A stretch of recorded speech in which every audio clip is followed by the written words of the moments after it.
예, 새로운 기술이나 서비스 도입을 위해서 불합리한 규제를 면제해주는 규제 샌드박스 첫 사업이 오늘 선정됐습니다. 앞으로는 국회를 비롯한 도심 한복판에 수소차 충전소가 설치되고요. 유전자를 분석해서 건강관리를 해주는 서비스를 받을 수 있게 된 건데요. 자세한 내용 김대호의 경제일기 김대호 경제학박사와 함께하겠습니다. 어서 오십시오. 용어부터 정리하겠습니다. 예. 규제 샌드박스가 뭡니까? 샌드박스라는 게 이제 미국 가정집을 방문해 보면요. 저희도 예. 미국 유학했을 때 이런 것을 보고 굉장히 신기했는데 네. 그 집에 뒷뜰에 미국식으로 얘기하면 백야드라는 곳에 예. 모래로 된 공간이 있어요. 거기서 어린애들이 태어나면 예. 어릴 때는 아무런 규제도 없이 한번 너희 마음대로 놀아봐라. 예. 이게 샌드박스라는 거거든요. 영미 문화권에 주로 많이 있습니다. 네네네. 규제 샌드박스라고 그러면 신산업, 신기술에 대해서는 태어난 지 몇 년 내에서는 마치 예. 어린애들이 노는 것처럼 정부가 아무것도 규제하지 않겠다. 예. 그래서 규제 자유라라는 측면에서 굉장히 관심을 모았던 건데 예. 그것이 오늘 마침 우리나라에도 시작이 됐습니다. 큰 장을 하나 열었다고 볼 수 있습니다. 첫 발을 잘 내딛었다 이런 평가들이 나오고 있는데 승인 1호 사업이 어떤 것들이 선정되는지 좀 정리를 해보겠습니다. 예, 1호 사업으로 전체 5건을 심사해서 사실상 5건을 다 해준 거나 마찬가지예요. 예. 그중에서도 1호 중에 1번, 오늘 5건 통과시키면서 제1번 선착순으로 1번 통과시킨 게 수소차입니다. 예. 이제 수소 탱커, 수소 충전소가 서울 시내에 들어올 수 있게 됐는데 예. 그 수소 충전소 5개 우선 대한민국 국회 앞에 예. 또 양재천, 탄천, 예. 또 뭐 개동 뭐 이런 여러 요소에 들어옵니다. 근데 이 수소차 충전소 하면 그동안에 왜 이걸 못했냐면 예. 우리는 수소 폭탄을 연상해요. 수소차 충전소가 예, 예. 폭발할 수도 위험성에 대해서. 있는 거거든요. 네네. 그 수소 폭탄과 수소차에 들어가는 수소 충전소가 근본적으로는 다르지 않은 똑같은 수소란 말이죠. 예. 그래서 우리나라 산업안전법상에 예. 수소 충전소는 도시 한복판에 못 들어오게 돼 있습니다. 그러면 이 충전소가 외곽으로 시골로 나가야 되는데 예. 그러면 차 운전하는 사람 수소차를 타고 다니는데 굉장히 불편하지 않겠습니까? 그렇죠. 바로 이런 거를 없애주겠다라는 게 규제 샌드박스고 예. 오늘 이제 첫 번째로 그 수소차 충전소 그다음에 또 이럴 때면 자동 버스에 예. 광고가 그동안에는 이 종이로 붙은 거라든지 페인트 칠한 것만 나왔는데 예. 오늘 통과된 거 보면 LED 전광, 불을 번쩍번쩍하게 하는 네네네네. 그것도 통과가 됐습니다. 이 밖에 이제 그 아까 말씀하신 앵커님 말씀하신 대로 이 DNA 테스트를 네. 의사를 통하지 않고 예. 건강 진단을 할 수 있게 됐다 등등 네네. 이렇게 아주 획기적인 안이 오늘 5개가 통과가 됐습니다. 네, 이제 그 수소차에 대한 얘기가 제일 사실 네. 많이 나오긴 해서 그 장소 중에 예. 개동 수소 충전소가 예. 있다고 합니다. 예. 근데 그게 이제 조건부로 승인이 났다고 예. 하네요. 그거 이유가 뭔가요? 개동이라는 데가 예. 현대차 원래 본사가 있던 곳이에요. 아, 그렇습니까? 예. 네네. 정몽훈 회장이 거기서 자살해서 예. 돌아가셨죠. 예.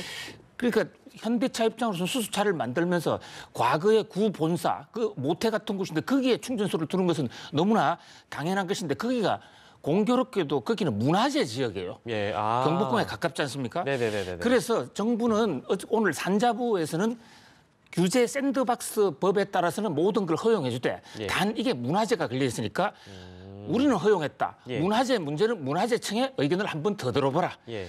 사실은 통과가 됐다고 하는 것이 더 적확한 표현일 겁니다. 문화재가 걸려 있기 때문에 그건 이제 또 문화재청에서 예. 한번 들여다보긴 해야 되는데 정부에서 이제 승인을 해준 것은 이제 그 관련됐기 때문에 예. 조건부로 승인을 해줬다. 개동에 대한 부분을 저희가 좀 짚어봤고요. 그리고 이제 이게 과연 활성화가 되면 예. 얼마나 효과가 있을까? 그것도 좀 궁금합니다. 예, 지금 그 현재 신청이 폭주하고 있습니다. 예. 너도 나도 이걸 해달라. 예.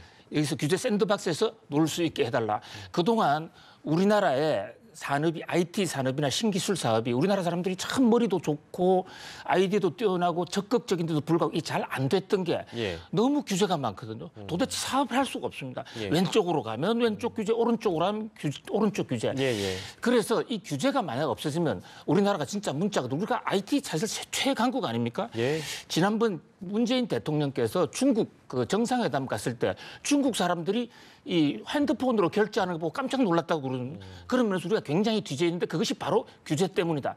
그런 면에서 규제 샌드박스가 본격적으로 되는 것은 이것은 한국 경제에 새로운 돌파구가 터지는 대단한 사건이다 이렇게 볼 수 있어요. 예, 이제 1호 사업이 선정이 돼가지고 한 5개 정도가 발표가 됐기 때문에 앞으로 또 차근차근 2호 사업, 뭐 3호 사업이 또 발표가 될 수 있으니까요. 그것도 좀 기다려 보도록 하고 해외에서 이제 성공적으로 이 규제 샌드박스를 통해서 이미 운영되고 있는 사업들은 혹시 어떤 것들이 있습니까? 규제 샌드박스란 얘기를 처음으로 도입한 사람들이 영국 사람들입니다. 예. 2014년인데요.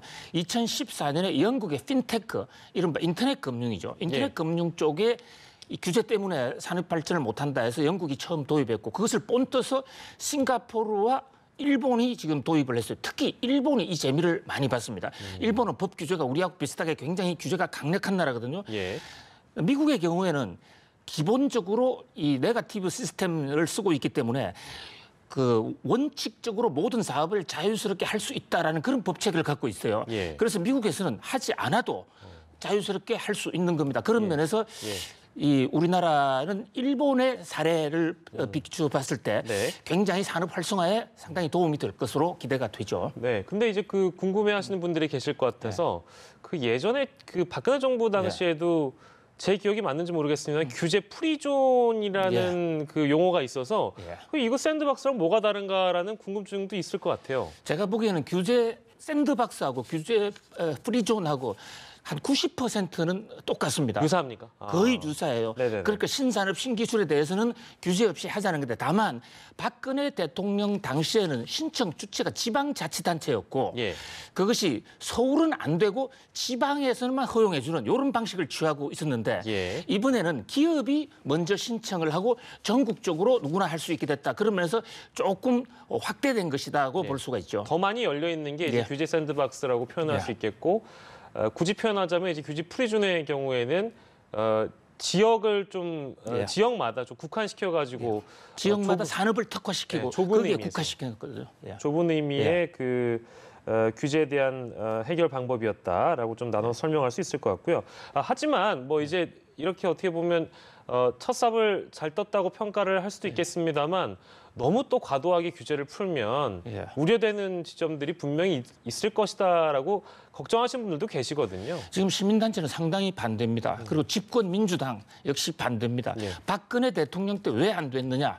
그때도 지금 담당자가 미래창조부 차관했던 홍남기 전 부총리였는데 민주당이 반대해서 법이 통과가 안 된 거예요.